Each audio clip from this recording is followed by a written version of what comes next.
Et si, pour une fois, on demandait vraiment à son sol ce qu'il a à dire, avec un outil d'aide à la décision, parce que lui au moins, il répond.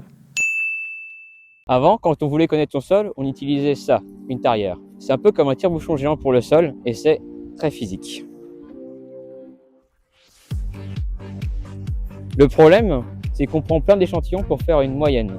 C'est un peu comme si on prenait une salle d'attente de 10 personnes et qu'on donnait à tout le monde la même ordonnance. Ça n'a aucun sens. Alors, on a inventé ça. Ça s'appelle Interascan. C'est un scanner qu'on accroche à un pick-up. Et là, vous allez me dire, Lucie, c'est juste un boîtier sur un 4x4. J'ai déjà vu ça au Rallye Dakar. Sauf que non, ce boîtier est un spectromètre gamma passif. Il capte la radioactivité naturelle de la Terre. Oui, la Terre est radioactive. Pas au point de vous faire pousser un troisième bras, rassurez-vous. Mais assez pour que la machine puisse dire ce qu'il y a dans le sol. Avec 800 points de mesure, la précision est incroyable.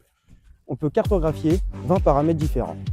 Le type de sol, la matière organique, le pH, le phosphore, le magnésium et la CEC, comme on peut le voir sur cette image-là.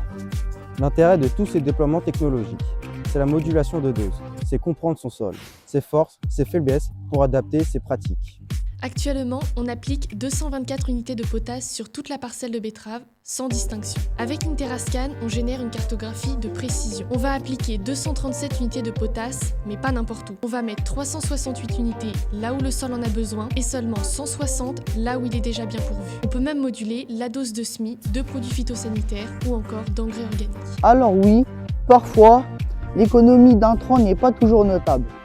Mais l'intérêt n'est pas là. L'intérêt, c'est de mettre la dose au bon endroit pour optimiser ses rendements, puis ses apports d'intrants. C'est ça l'efficacité pure.